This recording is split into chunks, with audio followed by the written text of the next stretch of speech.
Hello, everyone, and welcome to Summer Splash 2024. I'm NoahBot1804, otherwise just known as Noah, joined here on the desk by Reed. We're so excited to dive into this second day of games.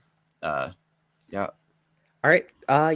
So right now, if you tuned in for last stream, what's going to be happening is we're now done with the best of ones in the round robin. We're now on to the elimination brackets, where two teams are going to go up in a best of three to advance on to the next round. If you lose the best of three, you are out of the tournament.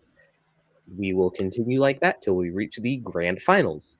Also, this stream here and this League of Legends tournament is going to be sponsored by Phanteks. Thank you so much, Phanteks, for sponsoring us and giving us the prizing that you have.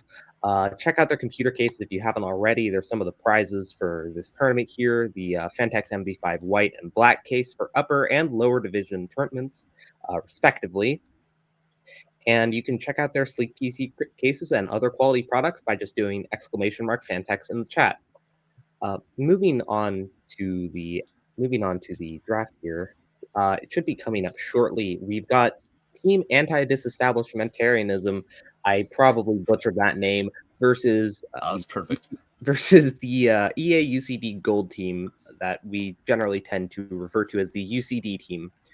I don't know Noah, but we did see both of these teams. We did see both of these teams yesterday in some of our round robin matches.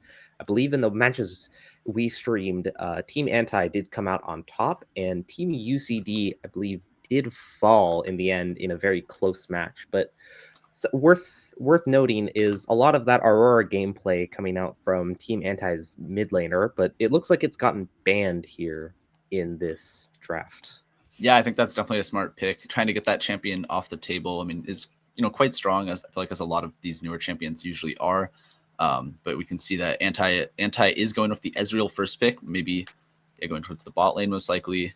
And then obviously on the right side, we got the MF and Brand coming through. So pretty standard. I'm curious. I'm assuming the Brand's going to go jungle, but that seems Could to be like where could be jungle, could be mid. As I said last night when we were doing the stream, a lot of the better teams are going to be flex picking in those early picks, making sure you don't really have any idea where they're going. Maybe getting a couple of cheeky counter picks where they can.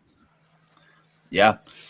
And the Jarvan 4 coming through, really interesting. I feel like I don't know. I mean, you're obviously the expert on jungle, but from my understanding of the jungle meta, I feel like Jarvan hasn't been as popular lately due to how leaving the jungle to try to impact those early lanes, which is something that Jarvan really likes to do. I mean, disadvantageous, but a lot of why Jarvan hasn't really been popular as of late. You see, it's gotten banned out here, but a lot of the strong ADCs right now are the Zeris, the Kaisas, Xayah, all those champions that can just kind of ignore the Cataclysm when Jarvan tries to take them in, tries to make sure they can't get out. So with Zeri banned out and Misfortune Brand picked both very squishy champs that don't really have any mobility options other than that 5-minute flash cooldown, Jarvan just becomes a much more exciting prospect to see.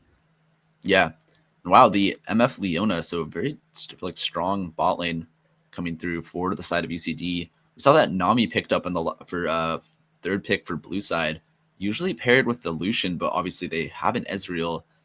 Do you think that there's any chance that we see an Ezreal flex and they pick up Lucian?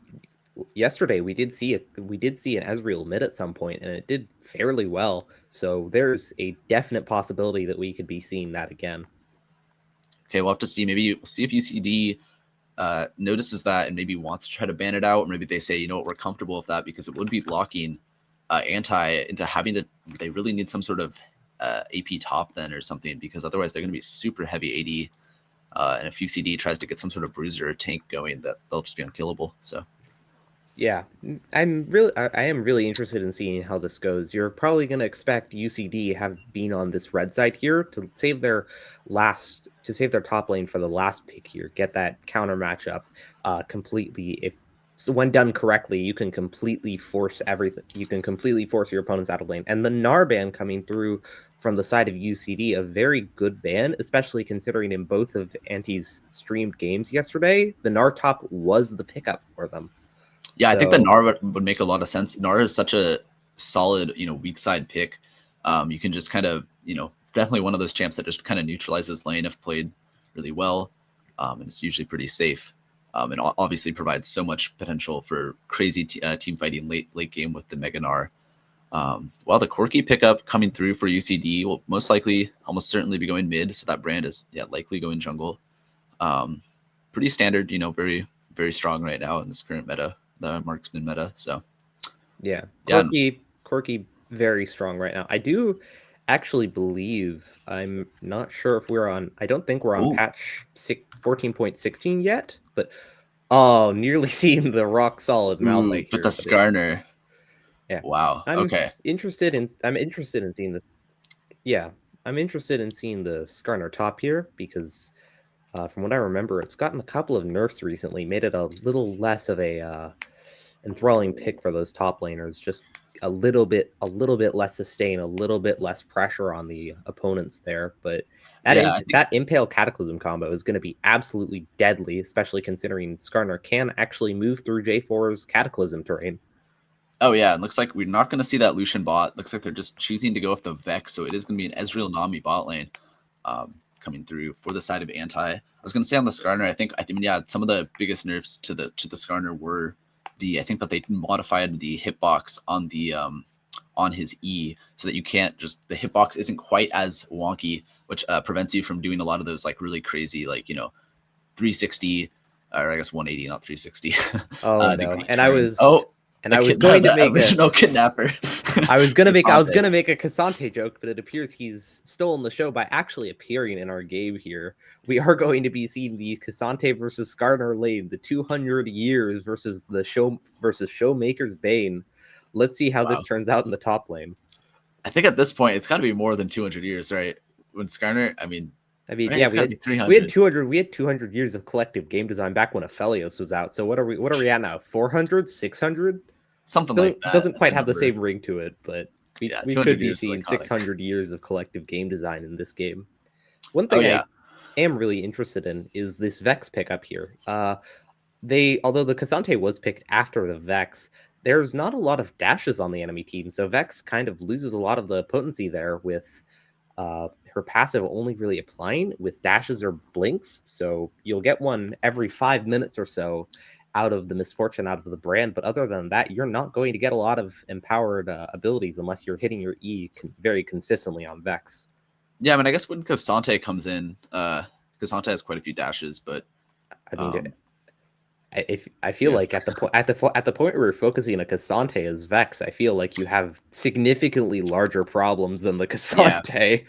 that's the issue. But Yeah, from a more like whole kind of perspective, looking at UCD's comp, it's really interesting. They've definitely drafted a very strong burst or kind of group wide AOE comp. This misfortune with the brand could do so much work if we see anti clump up. But that's sort of the problem is if I mean I think anti and it's actually really good response to anti's comp because they have a Jarvan, they have a Skarner, they have a Vex. It's the sort of thing where they're all going to kind of probably try to pile in onto UCD.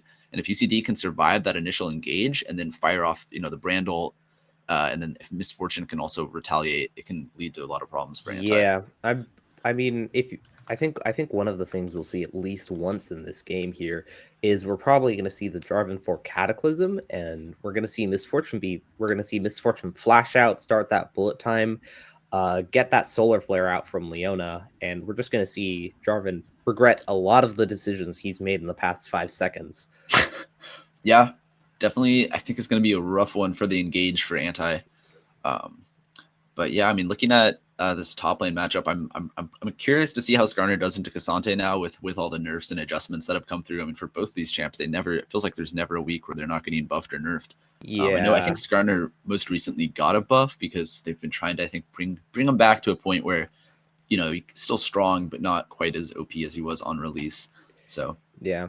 yeah, I do think a lot of the action here is going to be happening in the spot lane, in this mid lane, because all of these lanes are actually pretty standard poke for one or both sides. Other than that, Leona, almost nobody has any CC abilities, and the one lane that does have these CC abilities, both champions there are nigh unkillable unless you've got a very concentrated burst. okay. So I think a lot of this action here is going to be around this bot lane, seeing if the Ezreal Nami can poke out enough for a tower dive, or if Leona Misfortune can land a good EQ combo from that Leona. Yeah, I mean, I think also like on the topic of, I think the Leona maybe just trying to look for the engage. I'm expecting the Ezreal Nami to probably have push with that range advantage. So it's going to be up to Leona maybe on that level 2, trying to catch out the Nami or Ezreal. I mean, before Ezreal has Blink, that's when that champ is probably the most vulnerable, but it's just going to be hard without having push. Yeah. Yeah. Now, before we get into the game, as I believe we're waiting on the spectator delay at the moment, let's play a little game. Who do you think is going to be first blood? Who kills who here? I am expecting Jarvan to go for a really early gank, like pre-5, definitely pre-5, but probably pre-4, trying to get something going, maybe looking bot lane.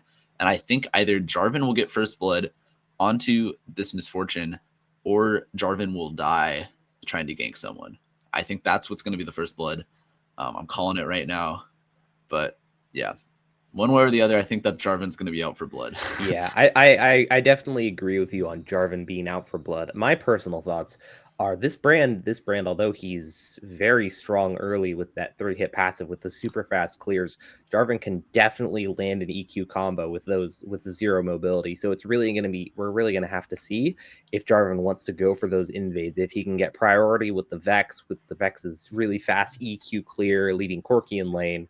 Let's see if Brand can keep it up, or if he can fall to the Jarvan 4 with the early invades. But Yeah, I mean, for now, I think we are going to cut for now, and we'll see you guys back when the game actually starts. Peace out for now. Have fun at Summer Splash today. Woo.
All right.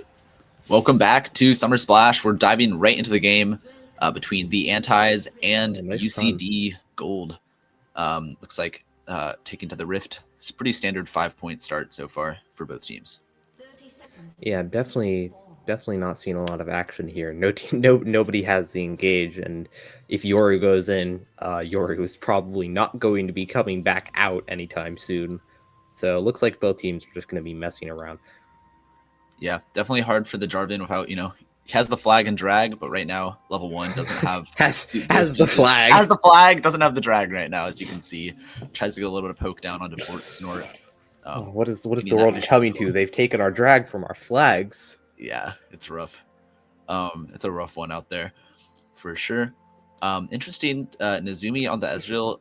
Actually, both AD carries opting for the barrier. I guess it makes sense. I think especially for the Misfortune, there's so much burst potential on the side of the Antis that taking the barrier makes sense, but still definitely not something I feel like you see that often.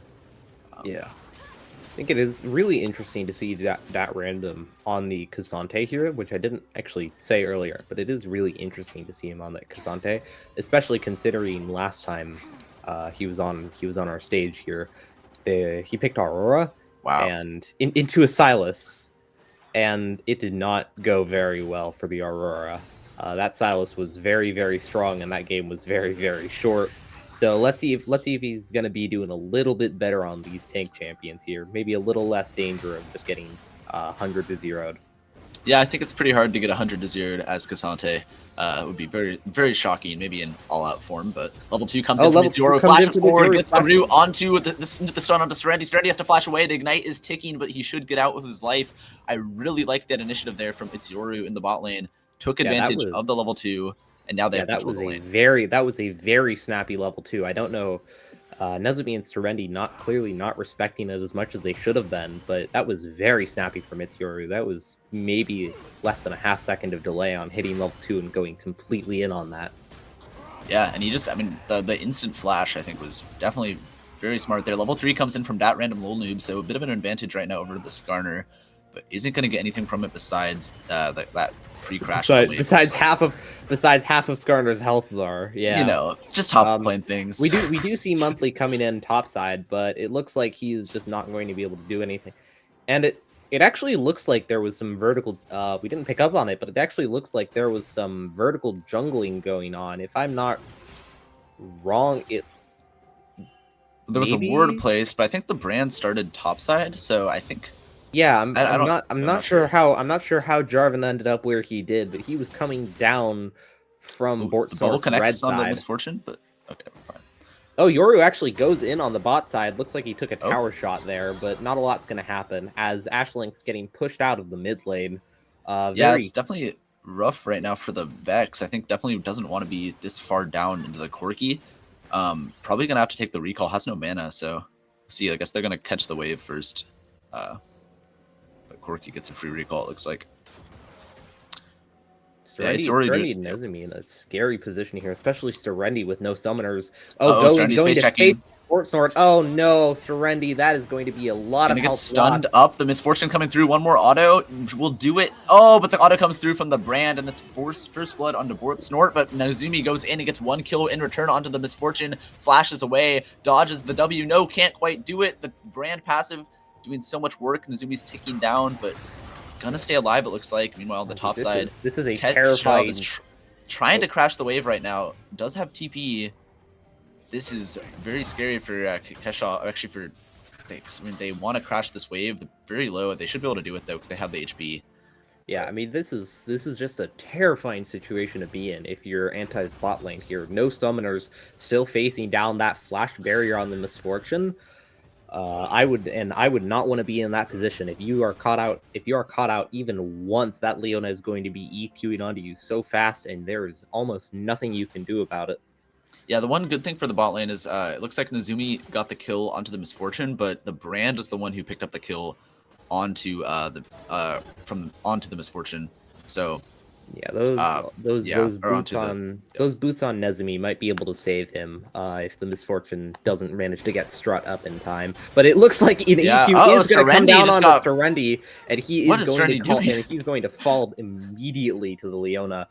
It's Yoru proving that today is going to be better than yesterday. And as we are seeing A1 and Yoru absolutely tear up this bot lane. Yeah, that was rough. I mean, just gets caught out, I guess, by the Leona. Now the wave is pushing back towards the antis, so they shouldn't lose too much CS, but still definitely rough. Skarner, meanwhile, on the top side, Kakesha has to be a little bit careful here. The wave is pushing into him, so he does have that teleport available to him. So monthly search is going in. Nice flash from Discwain. Tries to do the flash on the flag and drag, but can't quite hit it. So monthly search is now those running into the turret, trying to finish that kill, but good attempt on the flag and drag, not quite gonna work out for him. Yeah, the timing on that flash can be a little bit tricky. To be fair, that Corki now flashless, no teleport. Looks like Monthly's gonna cut his losses here. Sees Bortsnort. Doesn't actually see Bortsnort coming up, but is gonna cut his losses. Bortsnort actually going to manage to hit the Vex, stop the back, but not quite get the stun off. So yeah, Monthly searches meanwhile doing the Void Grubs. Okay, yeah, just gonna take one because that's kind of risky right there with the Cassante having pressure. So I mean, there is no vision there for Team UCD, but it looks like Bort's just gonna realize that his enemy is trying to take the grubs, is gonna trade back that Drake, with no pressure available from bot and mid backing. There is going to be nobody contesting that. Kakeshev's looks like they're trying to freeze the wave. They need to be sort of careful here. They're super low, and Cassante can definitely just kidnap them. That Cassante all out is terrifying. If Keshav ever moves to the other side of the lane, I would not be surprised to see that Skarner immediately dying. Yeah, I mean, does have, that's the fun thing about this matchup is both have kidnapping tools, but Cassante finds them in the bush, but they get kidnapped against the wall. The suppress comes through, and Kakesha with the outplay abuses the power of the superior kidnapper, and Skarner gets a solo kill on the top side. Incredible. That was a turnaround of massive proportions, but yeah, that's kind of gonna be how that lane was gonna go. It's nice flash there, on the time coming out. A1 trying to back under turret, maybe trying to escape, but A1 CU'd one more auto, but the heal comes through from the Nami, and they are going to manage to make it out. Now Serenity trying to finish the kill into A1 CU, but they can't quite do it. The barrier is still there, so looks like no kill going to happen. And I think that the health bars mean that they should be able to crash this wave, and the antis can't quite get it. Yeah, be careful. We do see the Corki coming down here, and Serenity very low, but it looks like he will manage to dodge that rocket. Not much is going to happen there. Serenity maybe having a couple of years shaved off his lifespan by the Corki jump scare, but manages to get out in the end. I'm loving the aggression, from Yoru. Just instantly, I think that their flash must have just came up. They just instantly, no hesitation, flash E onto this Ezreal, and just, again, they're finding that's what they need to do in this lane, because it's led them to have now a 20 CS lead and a kill, and a plate up on the antis. Yeah, it's definitely going to be interesting seeing how this lane plays out. It looks like Serenity actually, especially, didn't back here, so he's going to be in a very rough position when A1 and Yoru manage to make it back, especially with that BF sword buy on the Misfortune. A whole bunch of damage coming out there. Yeah, I'm surprised he didn't back, but... Yeah, if you ever step behind and get hit by that second part of the Misfortune Q, there is not going to be a lot that can save you, because that's going to be a solid quarter or a third chunked off your health with that guaranteed critical. Yeah. Well, that random lone noob, looks like they're trying to kind of keep it by their turret. Obviously, trying to play it safe, but Kakesha, I think, really wants this wave to crash, but they can't quite get it in.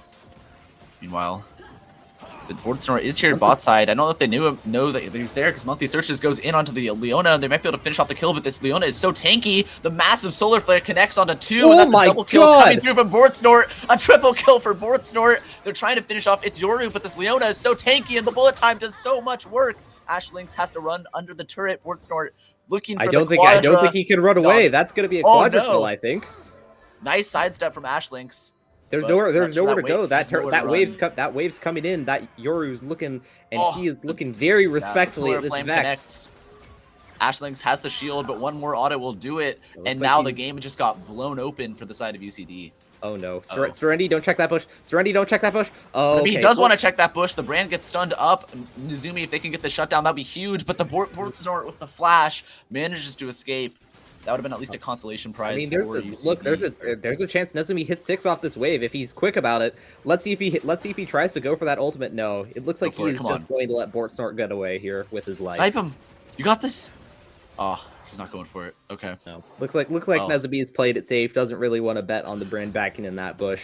He is just gonna try to farm his wave up here.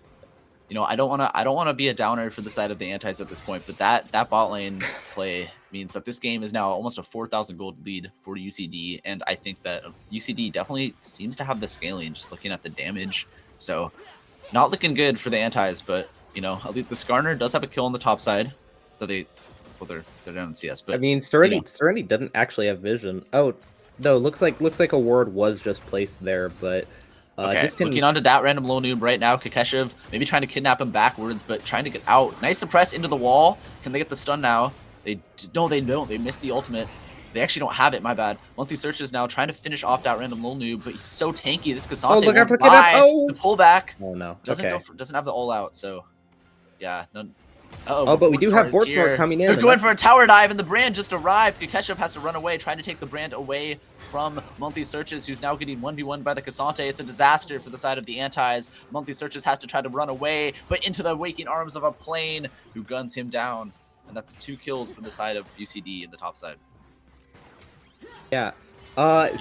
Speaking of kills, that's going to be rooted, stunned, can't move. 1 auto more from 1A1CU. And that's just going to be... fish waiting at home, please turn your eyes away. We are this Nami is not so much an actual support as it is sashimi waiting to be fed directly into this misfortune. What with the bullet time and the solar eclipse just completely this is more accurate misfortune. She is at sea most of the time, so like makes sense that she would be eating sashimi and fish. So yeah, all that we're missing is a Fisherman Jax in the bot lane, and here we have Serendi getting hook, line, and sinker hit by these Zenith flares.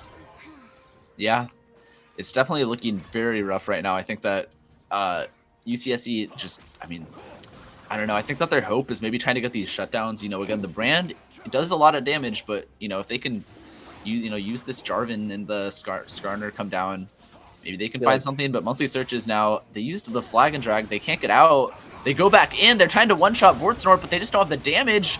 They just get deleted instantly, and Serendi is caught now trying to help them, and now they have to flash away, but they're surely going to die. The root connects from It's Your Root, because of course it does. The man cannot miss, and now he's chasing down Nazumu. That was oh my god, the rocket, the big one connects. That was a very interesting choice to Cataclysm directly onto the 5-0 Brand. But I guess Monthly trying to go for that more lethality-based Jarvan 4 build, trying to get that, and all out comes out, but the all out is all out is not. Kakeshev is just wait. Well, he's still dead because he's still dead there because it's Cassante, but that was a very underwhelming all out. That was more of a like kind of out.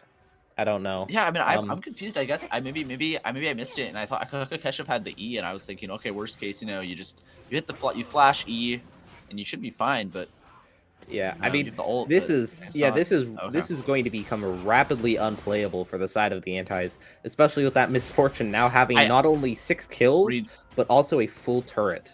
Reed, I hate to break it to you. I think it might already be unplayable. That's a 7,000 gold lead for the side of ECD. 14 minutes in. I don't see a way for Santa Cruz to come back. I mean, or not Santa Cruz. Well, not Santa Cruz, but there are some people from Santa Cruz. But yeah. Sterendi going in onto Bortsnort. Never mind. This might be the comeback that they're looking for. Sterendi's going to get killed, but again, that fish is worth like 100 gold, basically a cannon minion. And now the Skarner ult comes through massive onto this Cassante, trying to finish off this Forky, but the plane is too tanky. That's solid stainless steel right there, and he's going to escape with his life. It looked so good at the start. They managed to delete Bortsnort, but doesn't matter. I hate to inform you, Noah, but that shutdown did go over to the Nami. Oh, it did. So, oh no. Okay, it might be. They had one shot, and they did get the Brand, but I somehow doubt that's how they wanted that to go. It's Yoru, although he wasn't that close to the action that time, still there, just able to throw down that solar flare, just able to slow everything down. And as you said earlier, that Corki just so tanky, even with just the plated steel. Oh no, Starendi gets face checks the bush, gets hooked because it's Yoru just again cannot miss these roots, but Starendi luckily managing to escape. Yeah, I think maybe I'm wrong, but I think A1 was actually backing there before Yoru hit that Zenith Blade. So I don't think he was quite expecting the Nami to just pop up there. Nice stun into the wall there onto that random low noob. Doesn't have the ultimate though. Is gonna get kidnapped by Cassante. Maybe trying to finish off this kill, but it's gonna be so difficult because Cassante is again very unkillable. That shield comes through and can't quite find it. Damn, that was a good attempt though. I like that Kakasha went for that, but just didn't quite have the damage. Yeah, I just want to see more emotes coming out. Like, I mean, you saw Kashov just flash there. I don't know what he was trying to flash. But, Monthly Searches goes in, but Misfortune just flashes, and Monthly Search is actually about to almost die. Solar Flare connects on the two, massive onto Starendi and onto Monthly Searches there. Double kill for this Cassante, and he's going to get one more most likely onto Nezumi. Ezreal does not have the shift. Yeah. That Ezreal is very dead. That's rough. Oh man, this is a 12,000 gold lead now. I don't think the we're approaching 1,000 gold lead per minute. Point. Oh wait, we are. Oh wow. No, this is rough. All right, did Bortsnort get his driving license? Let's find out. Yes, he did. Wow. Okay, so they're past the 1647 mark, so we got that checked. Oh wait, are we gonna get it? Are we gonna be seated? Oh, he's drifting into top lane. Oh, he's nope, doesn't have it. Okay. That was well. I think. Yeah, the driver's license office called. They want their license back for it. Sorry, I'm sorry. No, connected with the first one. Then the second one was an extracurricular. It's fine. It's fine. Yeah. Okay. It's fine. Yes, it's fine. Going in onto Monthly Searches, just bullying this Jarvan. Yeah, I honestly I doubt much is gonna happen now because as much as UCD is scary, these inner turrets start to get a lot more difficult to siege this early into the game, especially without that Caren. But even I honestly, this is probably just going to end up being a 20-minute Baron. That next Drake coming up very shortly. It's going to be Mountain Drake, just even more terrifying on this already scary Cassante. They're gonna have 2 items on all their carries, and they have a brand. By the time this Baron spawns, I think for sure we get a 20-minute Baron. Yeah, like this in addition to the Mountain Drake, just making sure everybody's so tanky. But yeah, that was a full combo from the Ezreal for a solid 500 health, maybe 500 health. Yeah. I think I'd say it'd take a miracle to get back in this game for the Antis at this point, but I think it'll take a little more than a miracle. Oh, it's gonna take at least 3. Bortsnort just walking up, just shamelessly into enemy jungle, stealing. Oh, nice. Monthly Searches trying to get something back, but instead just gonna take a pillar of flame. He's gonna take a third of his health from getting hit by the brand passive from the Raptors. Dear God. It's brutal. Well, that's a Mountain Drake going over to the side of UCD, so, well, I mean, they're just gonna be more tanky now. Like, it's gonna be harder to kill them. Which again, that's rough. I mean, they gotta kill this MF. They need to get these shutdowns. That's their way back into this game is everyone disconnects. They get all the shutdowns and they get like some objective bounties, and then maybe the game is still unplayable, but not quite as unplayable. Yeah, it would. At this point, it would take a severe medical emergency for this game to even become playable. But keep in mind, this is a best of 3 format now on day 2, so we have a chance to see Anti take it back in game 2. Yeah, I mean, I'm sorry for counting you out on this game 1 here, but also, man, Keshav, nice drifting. Yeah, I mean, what would you say? I mean, for the Antis, I mean, what would you change? I mean, I felt like it just went wrong in bot lane so early with the Leona. I mean, I think one thing. In all of the day 1 games, the anti-team winning their games actually did play a lot. Vex is taking it onto that random lone noob, trying to get that kill, that shutdown, but they're just gonna get kidnapped and deleted. The bait was too strong, and Bortsnort though is maybe trying to escape, but they should be able to finish it off. Nice from Nezumi going in, but it's Cassante is still alive, all out, gets a double kill, chasing down this Ezreal. K'Sante does so much damage. Is going to finish off Mizumi just barely. That's a triple kill for the K'Sante. And the screen is going black. It looks Yeah. like, but we can still hear the So game audio. the stream should be on shortly. There we go. Yeah. So that little flash there just indicates to everybody here that this game ends in less than 3 minutes now. I wonder, guys. I think that the Antis have a chance to come back. Yeah, they could take every single turret, of which they've currently taken none, and they could bring this game back in under 3 minutes now. I mean, but I think we are seeing everybody recalling, getting those items. In the case of Brand, getting that Seeker's arm guard, just a little bit of extra survivability. Clearly does not want to die to the Jarvan again, but they're all moving towards the Baron now. I think this is very much the death throes of anti-disestablishmentarianism. Yeah, I mean, I think they're gonna take that Baron and just walk at them. And I don't even know if they have the wave clear at this point. Like, I mean, they have what, like one item on each of their carries, like. Yeah, that Vex with one item is not well known for being a very scary carry, but Monthly Search is going to use the flag and drag, but it just does not get him out. I mean, yeah, I think that, I mean, it looks kind of silly, but I think that they kind of had to look for a steal maybe to have any hope of stalling the game. But I mean, yeah, UCD had good vision and they spotted it, and yeah, that's going to be a Baron going over to UCD at 21 minutes. And I mean, yeah, that should be the game. I mean, I'm expecting. I think that for this game, I think a lot of it was actually. I mean, it's Yoru on this Leona has looked so. I mean, also their patience. There's been times where it looks like, oh, they could go in, and but no, they just kind of posture.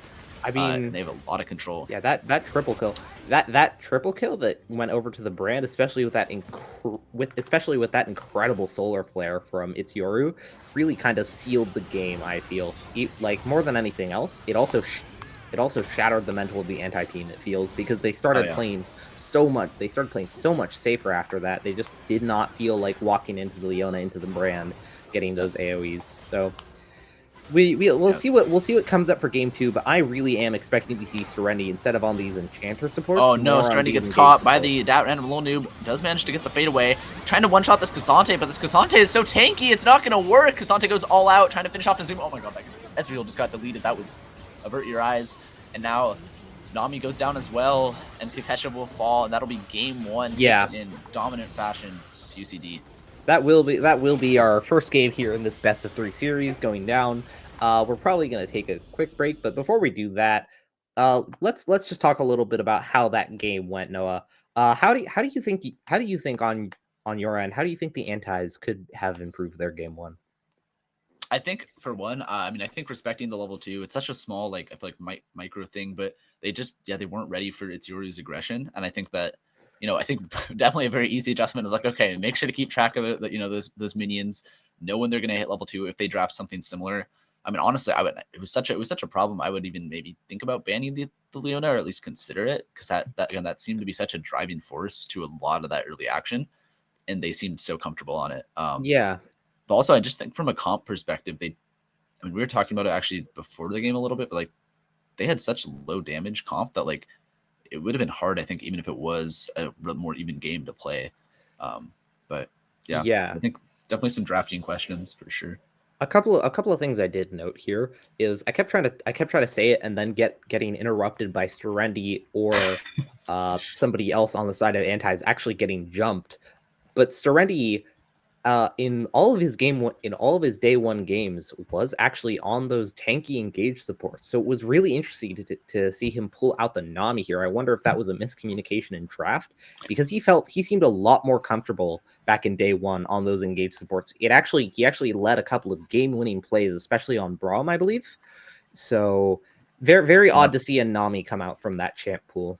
But yeah, that was definitely something that surprised me. I mean, I was like, wait, that doesn't seem like a Serenity champ, but I mean, yeah, and definitely didn't seem as comfortable. Very, very much on the other end of things, we saw that random kind of get curb stomped on the Aurora yesterday, and they seem a lot more comfortable on those tanky champs, having a lot more security and just being able to go in and get out without dying.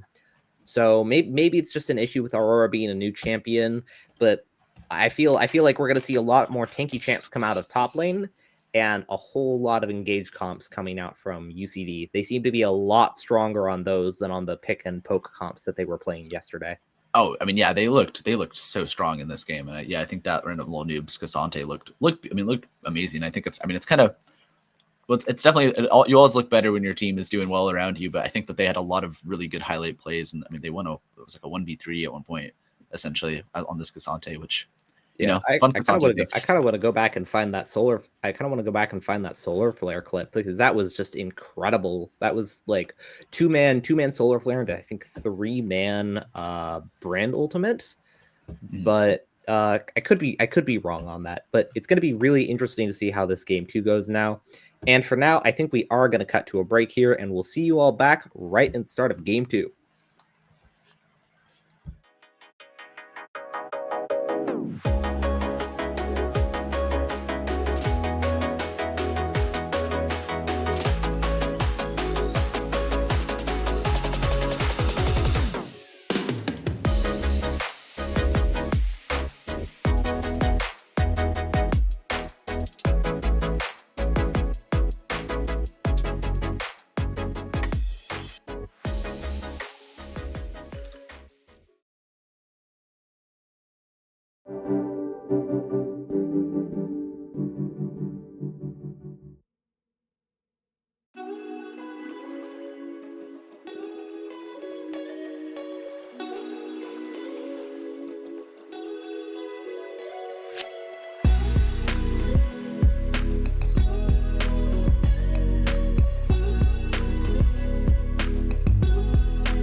Hello, everyone, and welcome back to the Summer Splash 2024.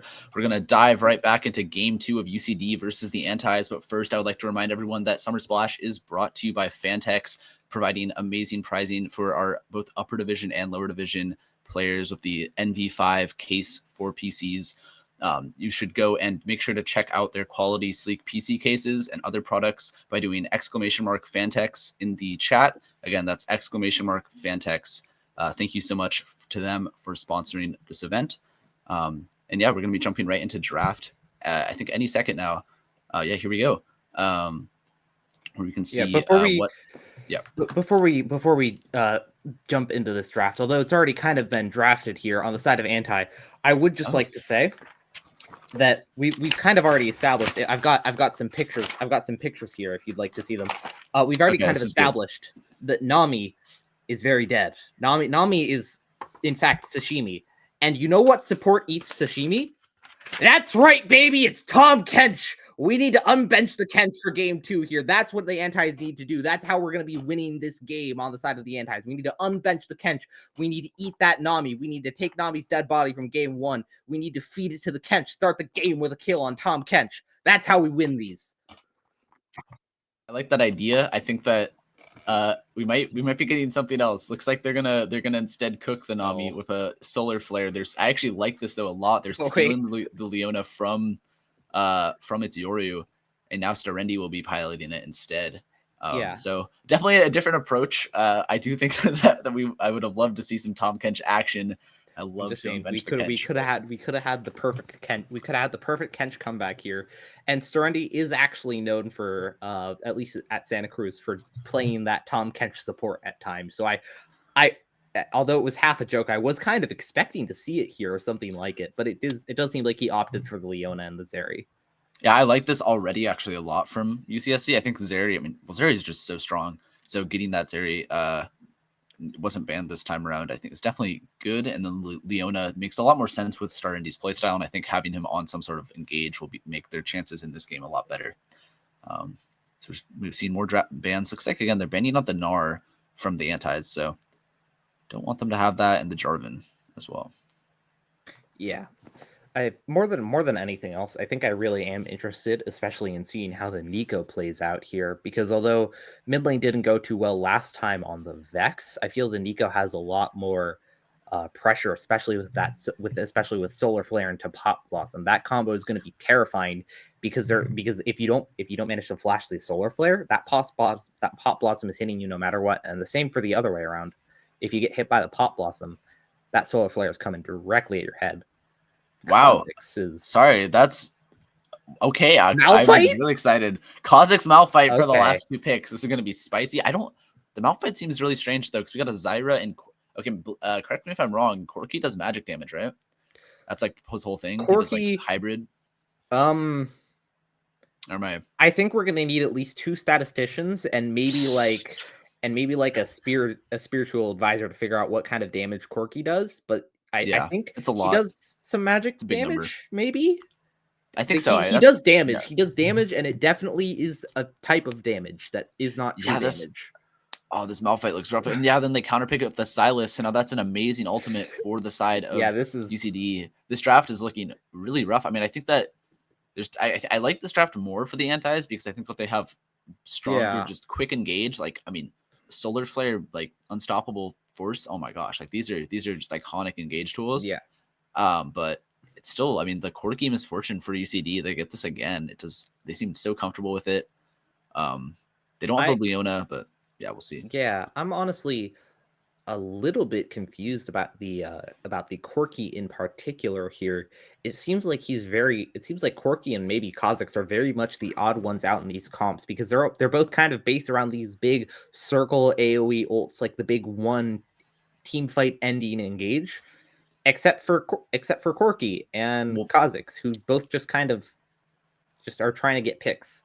Which I agree on the Kha'Zix. I think that the Corki, sort of functions, this the saying, you're shooting fish in the barrel. The circle is the barrel, you get the circle, and then the Corki's firing rockets straight into the barrel. So I think that's where that fits in. Corki just gets to free fire from Yeah, the can't back dodge line, rock but guys if you're CC'd. exactly. Really interesting to note actually that in all of these games now, the jungler on the side of UCD has actually ended up picking one of those like AP ranged junglers as opposed to the more typical like physical CC tanks or something like that. So yeah, they definitely seem really comfortable on that. I mean, yeah, picking the Zyra, the brand was banned out, so having the Zyra as the fallbacks definitely seems like it makes sense. Another very similar in terms of how they play. So yeah, yeah. Although to be entirely fair, Bortsnort, even yesterday was playing that Kindred, so he's very much a connoisseur of the less like in your face junglers. oh yeah, I mean again, they seemed so comfortable on the brand that they had so many. I mean, well, except for the few times where they got a Jarvan diving onto their head, but I mean, to be fair, the fact that I think it's more shocking that they survived having a Jarvan dropped on their head multiple times than the fact that they were yeah, killed by it. That's one of those things where you just can't really claim that often. It's like the boy who lived, but significantly less exciting.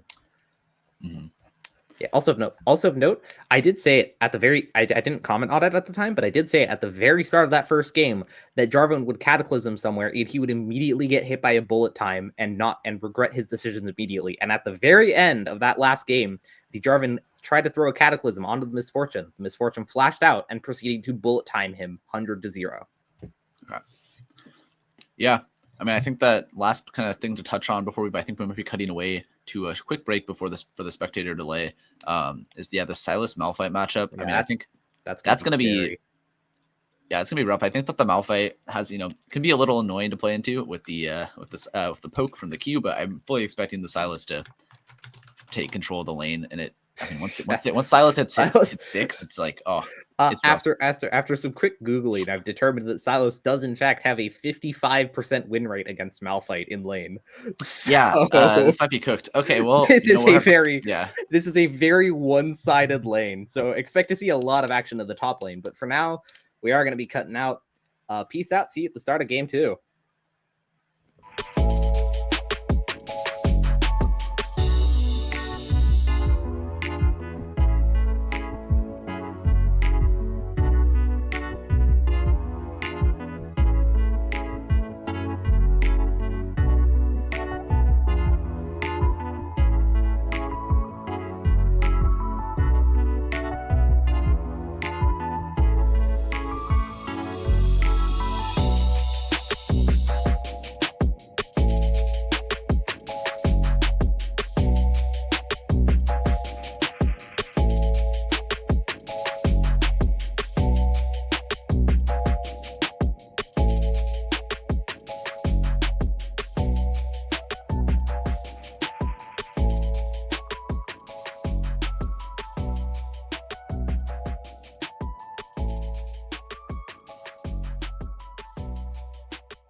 Okay.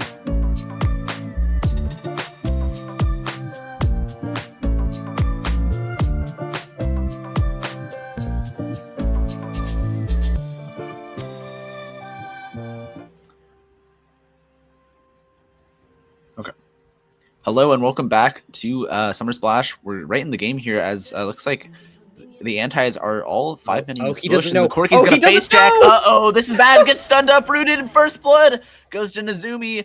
Massive swing there at the very What start an for the antis. incredible opener Wow. for this game.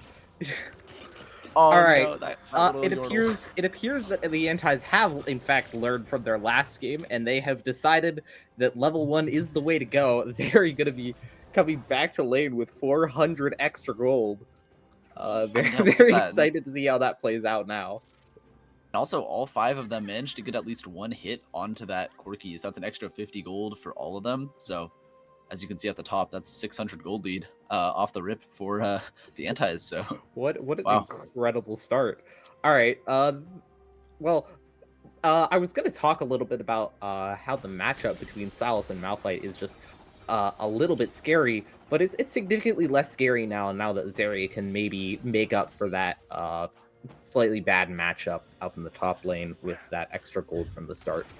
I mean, yeah, Malphite's job this game now, even more so than before, is just to, turtle. Just stay under tower, or, well, they're not under tower right now, but, Yeah, I mean, especially around this second wave, though, I'd be really interested in seeing bot lane, because now the roles have been switched. Now that Sterendi onto the Leona, with the second wave coming in, it's going to be really interesting to see if they immediately try to go for this level 2, or if UCD manages to get that level 2 spike early and just manages to shove in ahead, and it looks like they will.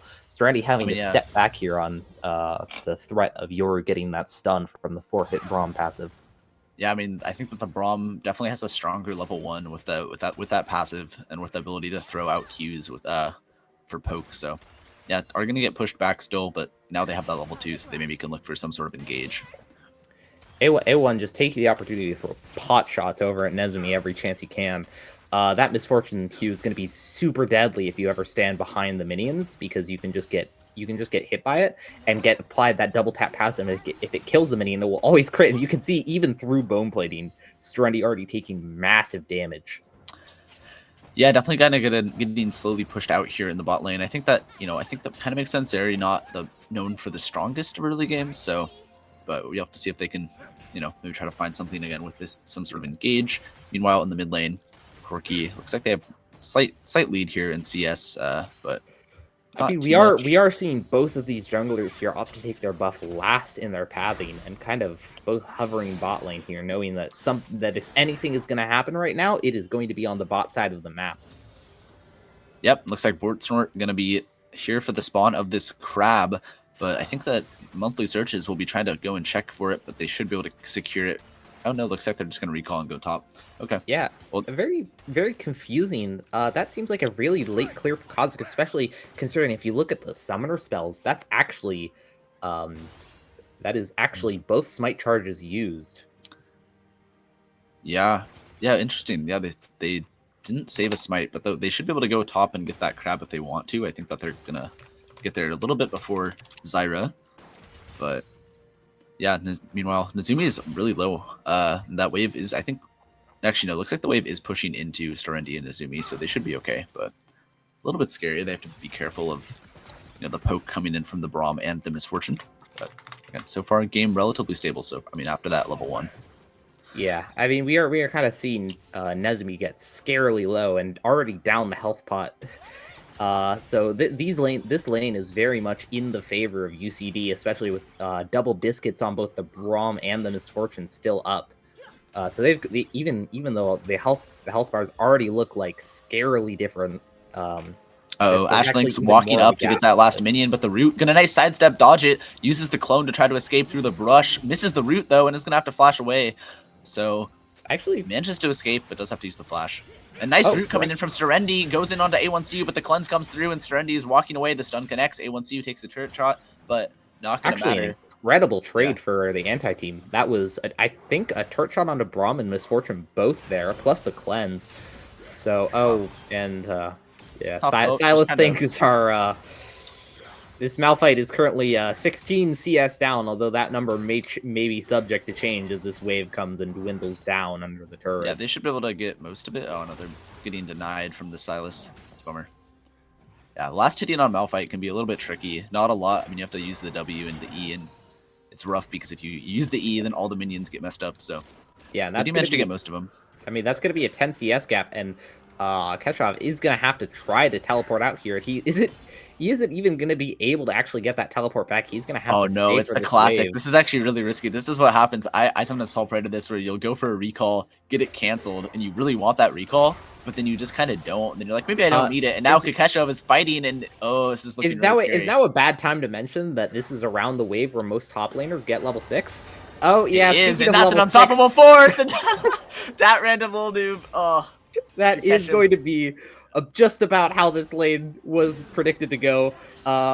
Everybody give kudos to the camera operator for staying on top lane that entire time while Drake was happening bot. But yeah, that's just about how every Silas versus Malphite matchup goes. So if you've got your hopes up here for Keshav, I would suggest lowering those hopes significantly. It's only going to get harder now with the Silas now getting that gold, backing, oh my god, look at that buy, beautiful. Oh, the double cancel from A1's bullet rain there. That's actually not bullet rain. Is it?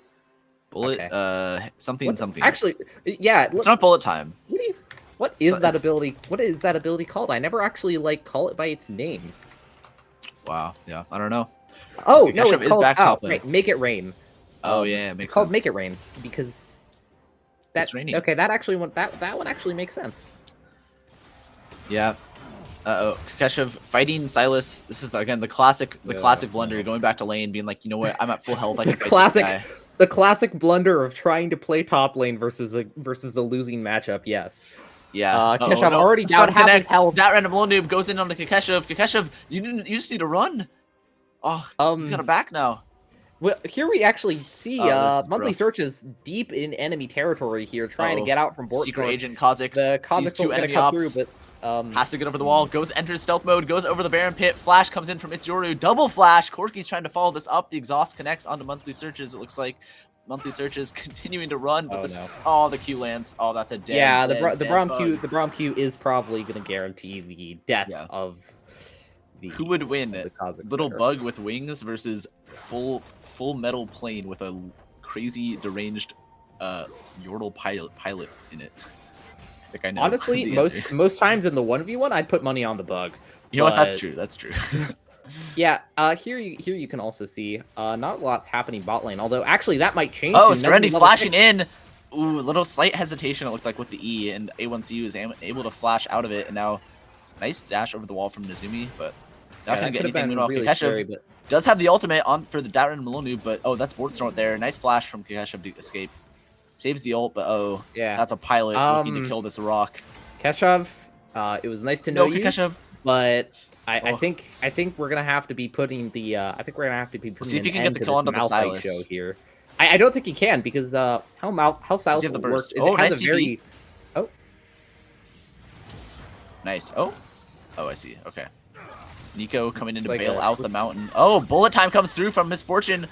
Nezumi is so low. Ooh, that barely does not connect from Itzoru, so gonna stay alive, but again, this bot lane is kind of scary. Solar Flare from Sterendi. Looks like I think it missed, but A1CU cleansed it instinctively, so... No, so that was actually a good cleanse by A1, because what happens with the Solar Flare is that even if you aren't in the middle of the circle where it stuns you, you get slowed by a very decent chunk. So if he didn't cleanse there, he does actually get hit by the follow-up Zenith Blade. And board start getting a 1v1 right now by this bug. That Kha'Zix still does have back. The E right now, but the fadeaway jump! Holy cow, that was beautiful. From that's actually a pretty used Kha'Zix tech here, where Kha'Zix can Q while E'ing over something, but in this case, not enough to save him from the follow-up from A1, Yoru, and Diskin. Yeah. Well, that random little noob, again, so much control on this top side. Actually, I gotta say, I'm impressed by Kakeshov keeping the CS lead still this close, like down, what is this, 15, 14 CS? Like, that's still, that's respectable. I mean, they did die, but like, You know, I think this is a brutal matchup. yeah, the Ashlynx's teleport actually bailed them out super hard because that was another Yeah. 10 CS down the drain if they didn't teleport. So, I mean, but it's not really that good for them because you kind of see all these incremental gains just popping up. Like Corki just a little bit less behind on from Ashlynx on the CS department because a couple of waves were missed, just a little bit ahead.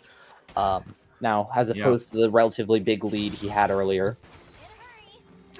Yeah, I mean, again, this was a game that started... Oh, Serendi going in onto Itsuyoryu, but that Braum is so tanky. They do no damage. The Braum is unkillable, and Serendi is very much killable as A1CU is gunning him down. The nice ult from the Braum is going to connect, and that's a one last tap onto Serendi. Serendi goes down. Nazumi hasn't popped the ult yet, but bullet time is going to come through onto... Oh my god, Nazumi's still alive, though. Going to escape with a sliver of health. Meanwhile, knockup comes through from Kakesha. Multiple unstoppable onslaughts, and it's going to be a trade 1-for-1 in the top side. Incredible. And that random little noob peak top lane experience. But yes, Nazumi managed to barely escape. Didn't even burn the flash. Oh my god, that's... Yeah, not shown here is Monthly just getting these 6 scrubs here, which is actually really helpful for that team because they don't really have a lot of siege here. They have a lot of AoE. They've got a lot of really good team fighting potential, but not a lot of siege on these turrets. It'll be really tough for them otherwise without the Void Grubs to kind of tide up that weakness in their comp. Yeah, so good for them for getting that. And now, meanwhile, contesting Snort wants to get a repeat of that solo kill. Going in, so my god, the isolation damage from the Kha'Zix does so much work, but now they have a plane here to back them up, and Monthly Searches, I think, is going to fall prey to this Silas, most likely. Trying to find something, but nope, just going to find their death. You kind of see the false equivalence on a lot of these players. I know I've fallen prey to it more than once. You've got this false equivalence where you think that a ranged AP jungler means that jungler is actually weak. That is very, very untrue for a variety of reasons, but mostly just because they're a lot tankier than they look, and most of those... Nice root from Serendi going in on the A1CU Solar Flare is going to connect. The ult gets popped by Nazumi, and that is a clean kill for the side of the Antis. That's exactly what they needed to bring this game back. Yeah, that's actually really big for them because now that Misfortune is going to be losing 1, maybe 2 waves here, but probably only 1 because of the power of Strut and the double Misfortune passive. Oh my god, but Serendi just has no chill going in on the Snort, but I feel like this is kind of an ill-advised fight. Yeah, I don't know about this one. Yeah, now he's getting rooted up. Nazumi is getting CC'd, and Snort, though, is going to end up going down. Monthly Searches with the isolation damage, followed up by Nazumi. Nazumi is in the ultimate. This actually could be huge, but Nazumi gets deleted by bullet time. No, they stay alive, and Dixon is going to just barely manage to finish him off, and now Monthly Search is going forward. Maybe they can find one more kill onto this Corki, who is so strong, but they can't. Very bloody fight in the bot side. No one really came out that far ahead. I think that... I mean, I feel like Corki definitely came out the victor there on that fight, but... Oh, yeah, that's for sure. I mean, I feel like I was going to say at the start of that, I think that... I mean, Nazumi could have gotten one more plate in the bot side, and then they could have just took the reset. Yeah. So it was I think a little pushing their lead a bit too much, but honestly, it went decently. Yeah, I would like to point out that Ashlynx, despite being very ahead at the start of that fight, now is at a 1.5k gold deficit to Diskin. Wow. Tanks fighting top lane, Keshev and that random little noob, both saving their ultimates. But nothing's going to happen, maybe, but we'll see. Someone is going to die in a second. Worth noting is, yeah, well, Keshev's very low on health, but that random is very low on mana. He's got maybe 1, 2 abilities, because Malphite is very mana intensive, and as far as I know, Hijack does require the mana cost of the appropriate ultimate. So probably not a lot. And goes in onto A1CU, but Serendi is now caught. That was sort of a very quick engage, but they didn't really have any follow-up, so Serendi is surely going to go down now. So they leave their... Serendi might actually live here. The root misses. The stun connects, though, and that should be a kill. Yeah, okay. Yeah. Almost made it out, but yeah, that Braum Q. And yeah, once again, the game is, though, even in gold. I mean, UCD does have the advantage in Drakes, but I think that the Antis do have the... One sec. Ashlynx getting gunned down right now by this Corki.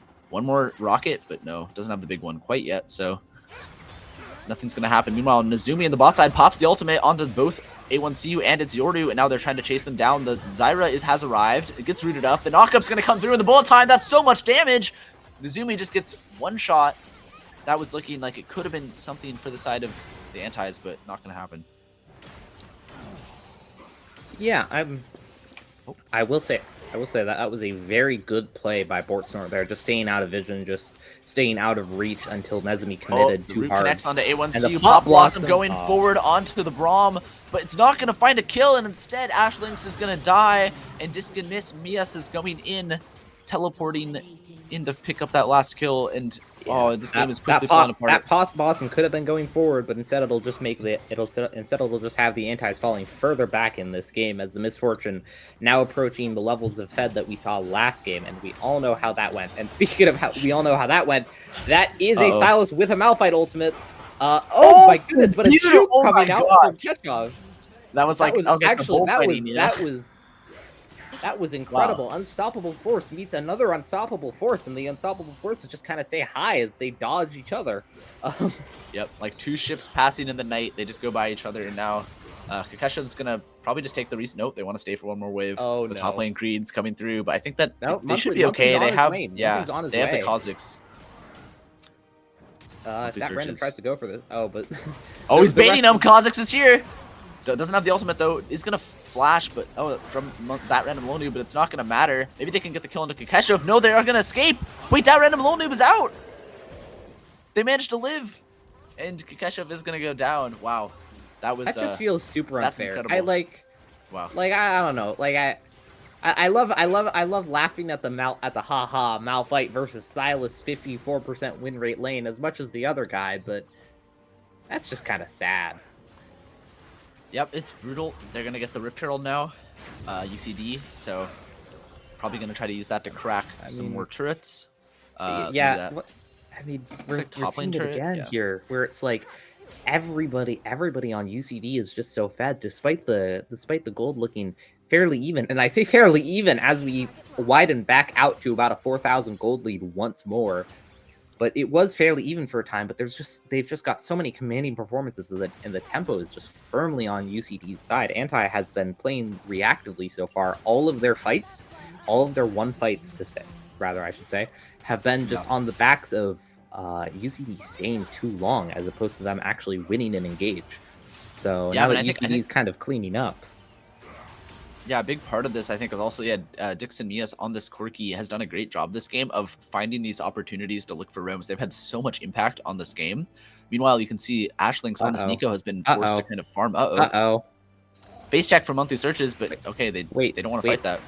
I mean, I guess it is a Kha'Zix. Kha'Zix does so much damage, and a pause. Oh my god, a pause comes through in this 1v1. How did? Wow. Anyway, we'll see. Find out next time on Dragon Ball Z. In a few seconds, I think, what this break is for.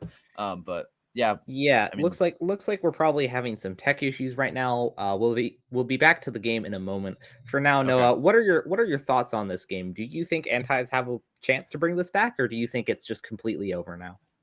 Oh, I mean, of course. Like, I think that their draft is. I like it a lot more, and I think that they definitely have windows to like fight. Oh my god, we're back in the game. Dixon Mias just gonna clean up that bug. Once again, the plane is stronger.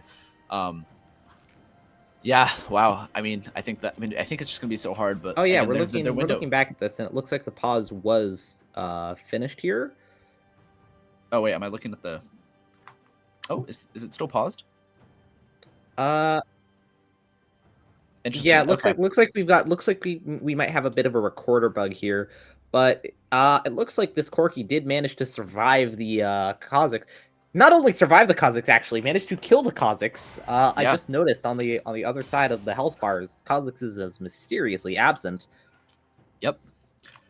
It's definitely looking grim though, but I mean, again, they do have these windows. I think that this area is in a very comfortable position right now. 2 items, approaching that 3rd item shortly. So definitely not like doomed for the side of the Antis. It's just UCD is definitely firmly in control of this game at this point. Yeah, I think it would take a couple of big shutdowns for them to end this game, and the Malphite, it would take a very good Unstoppable Force from this Malphite to really bring them back, I think. Oh yeah, I mean, but that's the thing. They do have these tools. They have this Malphite ult. They have the Nico ult. They have the Pop Blossom. They have the Solar Flare. These tools that they can use, and they're trying to use them right now as they're going on to Itzoru. But I don't know if that's advised. Nice ultimate there from Ashlynx. The Pop Blossom does so much work, but it's not enough as they just instantly die, and Nezumi is just getting stunned up and killed. Corki trades 1-for-1 with this Zeri. Down random Lil Noobs trying to escape from Kukeshov, and they are gonna not quite do it. Meanwhile, Monthly Search is trying to finish off Itzoru, but Itzoru is just playing on the edge of a knife right now and is going to survive. And in the end, it's a massive, well, actually not quite as big as it could have been, win for UCD. As I will note, Zeri did manage to get that shutdown onto the Corki, so that's going to be 900 gold over to that Zeri. That's going to be the Runon's Hurricane moving directly towards the IE, but I don't know. A1 also very, very fed. If we could see the gold graph for a second, I think we'll find that despite that shutdown, A1 still just about 500 gold away, 500 gold in front of Nezumi here. So, although it's definitely balanced out with that shutdown, still a fairly commanding lead from A1. Yeah, I mean, I think that fight looked pretty good at the start, but I think that, I mean, part of the issue was, I think Starendi found the engage, but it was onto the Braum, which is just never a good idea, almost ever. And that led to, I mean, yeah, they went in, and then Ashlynx just got instantly deleted. I think that we'll hopefully be seeing Ashlynx going for that Zhonya's second, because they sort of just went in, used Pop Blossom, and then instantly died. And I think that having that Zhonya's will definitely be a big power spike for them to hopefully survive that initial engage and then be able to use their tools and once more as the fight plays out. Yeah. Yeah. Oh, Starendi. Looks like we might be seeing Starendi going too deep for the wards. Oh, never mind. They're just letting him off with a warning this time. He's not playing the Nami this time. He's playing a Leona. He's much more tanky. he's safe. Yeah, Nami would have definitely died there on that. Oh yeah. Going forward, trying to secure the vision around the Baron as we are at that time of the game, 21 minutes in. So again, both teams kind of jockeying for position here. That control ward doing a nice job for the side of UCD of controlling vision in the pit, but yeah, the anti is trying to find something on the outskirts. Maybe make sure that they don't have UCD start up the Baron without them knowing. Yeah, keep in mind this game will not get easier for the antis the longer this game goes on, because although Nico's Itzoru face checks, starting to go in gets the stun off onto Itzoru, but Itzoru was so tanky. That was 3 members all attacking them. Wow. It didn't even matter. They just was walk away. Onto an isolated target, by the way, and still just absolutely 0 damage. And like basically no armor. They have I think the worst part, that's a Warmog. So actually that's bad for them. Those were abilities used that they could have saved for later, whereas Braum's just gonna heal back up. Look at that. It's already back to full health. Oh my god. Warmog's is fair and balanced on tank supports right now, by the way. But, wow, and now they're just chasing them down. This game does not get easier as time goes on. You see that Rod of Ages on the Silas. That's gonna quickly going in on the Kukesha. The root connects, has to use the ultimate, maybe trying to re-engage. No, they're just gonna flash out. I think that makes a lot of sense. Use the flash, save the unstoppable force for a potential re-engage later.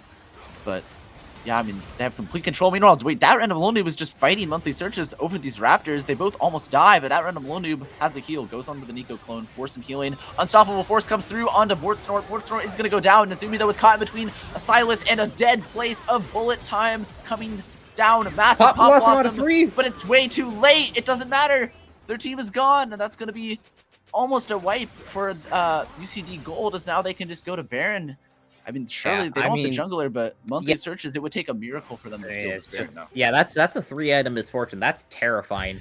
Looks like they're actually opting to not go for the Baron, and instead they're gonna try to. No, they can't end. They cannot end here. That wave was just too far away, and I think the anti team is just thinking they're lucky stars for that right now. Yikes. Yeah. Okay. Well, yeah, they're going to get the inhib. Maybe they'll fall back to Baron. We'll see. I mean, at this point, they do have control of that area in terms of vision. There's, as you can see, look at the map. There's, like, the antis have absolutely no vision in any part of the map. I think that control ward is, or no, that blue ward might be their ward, but otherwise it's... Yeah, that is their ward. That is their ward. Okay. They have exactly 1 channel vision anywhere near Baron. So it is going to be a very scary proposition. Nezumi actually playing with fire here, hoping that the enemy team has backed and gone on that typical back rotation to take that wolves away from everybody else. Yep, looks like they are correct though, and they do get that gold. But I mean, yeah, Yeah. now complete control Of for UCD. I think of note here is the fact that Monthly decided to earlier in that big fight that led to a lot of ults being used and a lot of people dying.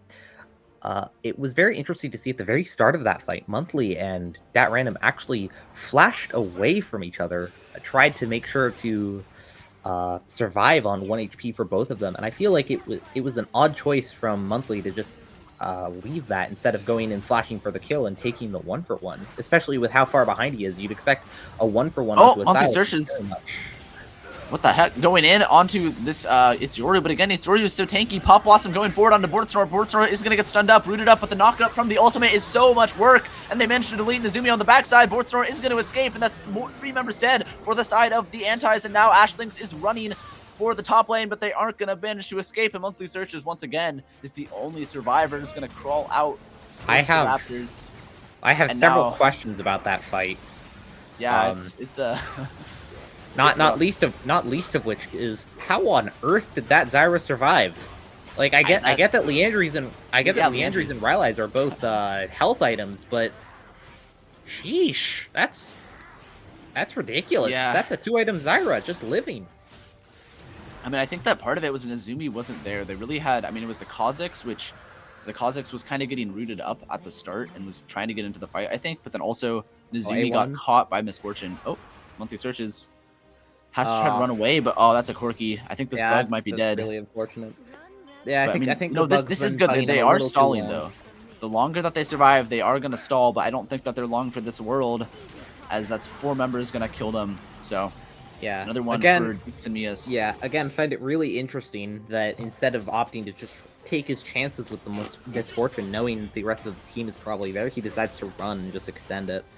I get why you would. You already said to like make sure that the Baron buff times out just a little bit more, give everybody else a little bit more time to clear waves, but I feel like regardless, we're going to be seeing a lot of inhibs get taken here because nobody. I mean, yeah, that's Nezumi is still Nezumi's still mid, so that's an inhib. I think it's more than him. I think this is just straight up. This could straight up just be the Nexus here. Especially Pop Blossom going in, 4-member nut stun. The ult from Zyra is coming through. It's hard.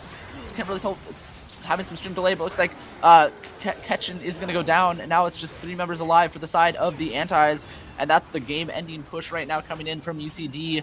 They are incredibly low though, and this Zeri is still alive, still has the ultimate. They could make a hero play here, and they are. I think UCD is respecting it. They are going to back off and reset, maybe try to get this soul before they go for the end, but I think that they want to go now maybe. I think because the Antis want something to happen, but it's not going to happen. They're going to go down. A1CU picks up the Kha'Zix, and now it's just Nezumi is the last hope for the team.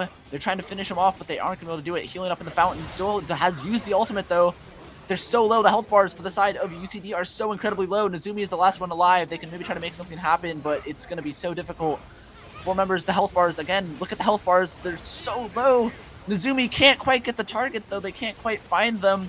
They're trying to look for it. Keshev is trying to finish them off. 3 members still alive. They managed to take out Nezumi, and now this Corki is just trying to finish off.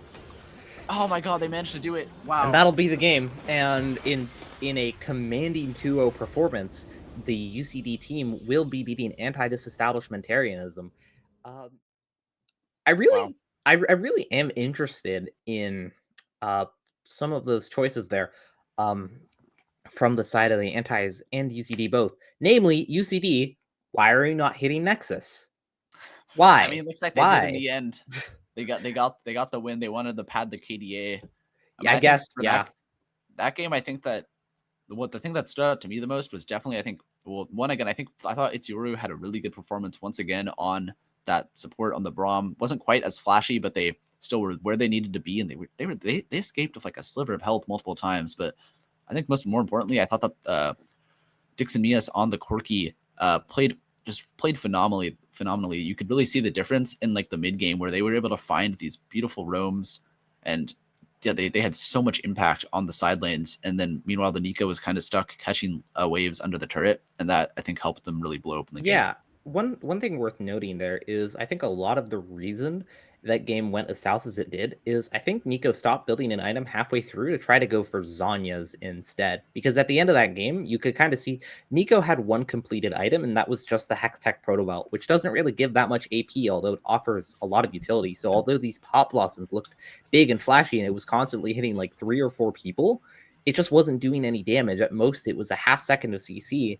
And what the team needed there wasn't really more CC. They already had enough with the Unstoppable Force, with everything from Leona. They needed damage. Yeah.